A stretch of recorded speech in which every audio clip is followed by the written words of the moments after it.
networks are bringing back shows like Roseanne and Murphy Brown to squeeze every last ad dollar out of TV until the party's over. YouTube CBS is bringing back Murphy Brown for 13 episodes next year. The show went off the air in 1998. Candice Bergen is coming out of retirement at age 70. Somewhere, the entirety of Gen Z is typing Macron / Macron into its phones. Of course, CBS isn't the only network riding the nostalgia train. ABC is bringing back Roseanne. Fox has already brought back The X-Files and Prison Break, while NBC has scored a decent hit with its Will and Grace revival and might bring back The Office stash, which went off the air in 2013. We're not sure what the cast of Night Court is up to, but stay near a phone. Richard Mall. Pop culture has always mined nostalgia.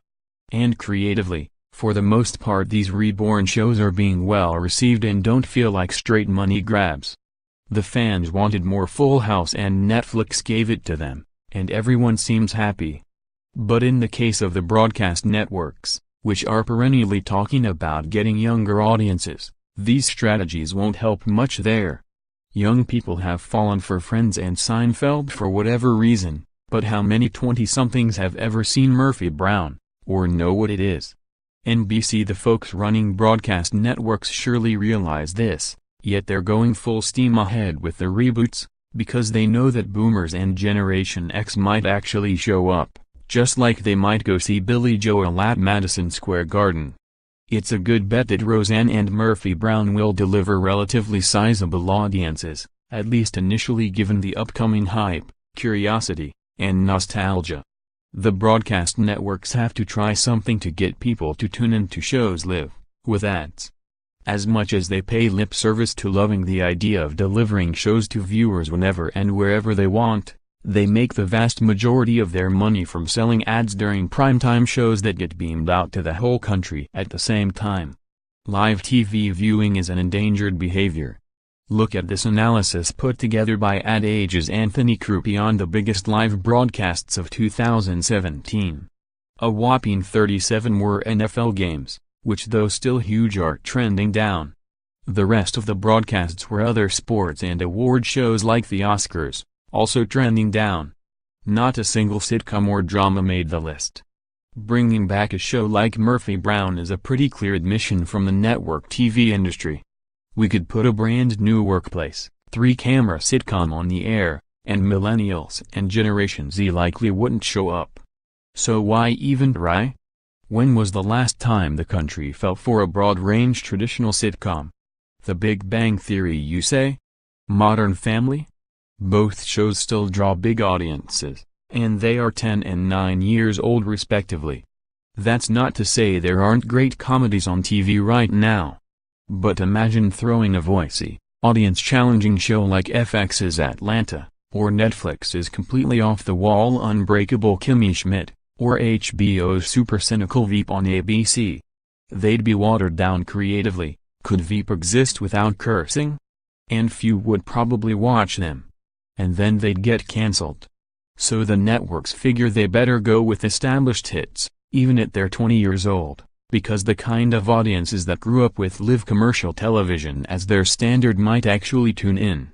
Might as well make some money from these folks while we still can.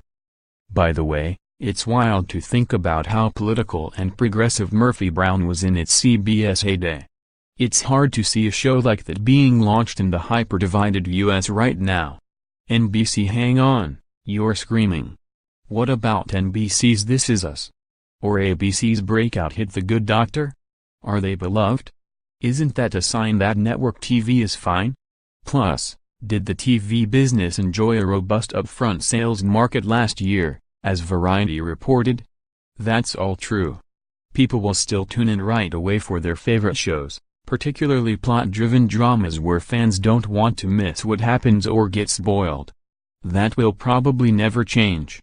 But, in a peak TV era, these shows are few and far between. Not to mention that the live audiences they deliver, This Is Us drew 9 million viewers the other night, are paltry compared to network hits a decade or two ago. Plus, As NBC's Bob Greenblatt said at Business Insider's Ignition conference a few months ago, so many shows get half their audience after they air live. And the networks make less ad money when people watch on other platforms.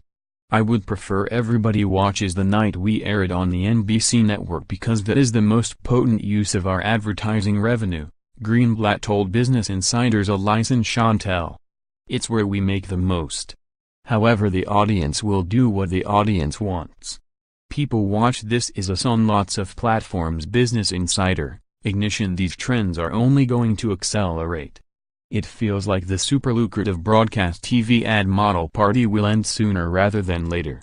So network TVs may as well latch onto yesteryear, and cash in on it, as long as they can.